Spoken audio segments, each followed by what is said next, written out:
We've got about 15 to 18 knots blowing in off the port rear corner, and we're on the whips and they're working reasonably well, but you can see there's still some closeness, and when it's really close that whip is under strain to push it out again.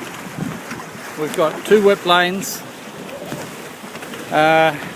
stern and bow line, and two spring lines. So the whip is always attached at the base and it fits onto the cleat at the back of the boat.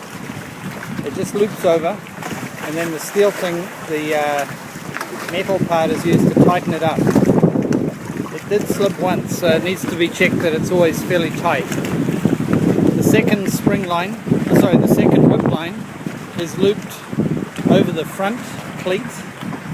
Same story. You can see the approximate height to make the tension keep the boat out, and it's always attached at the base, so when you take it off you can just loop it over the black cleat on the whip.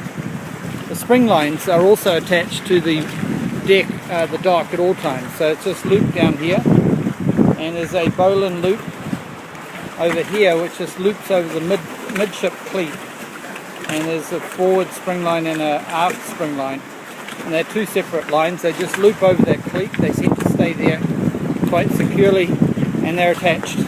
Again, that one's attached down there. So the stern line and bow line are very loose, because if the wind stopped blowing and the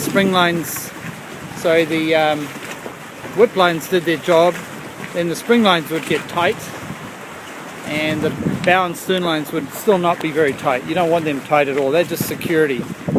So you can see how it's working in the wind. Try not to fall off the corner of the deck, get the full view.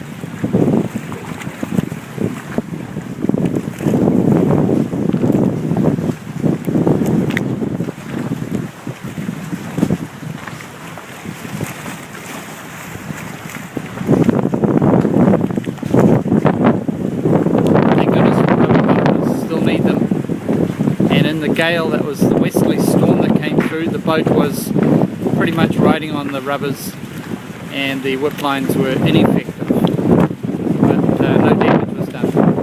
Good luck, bye.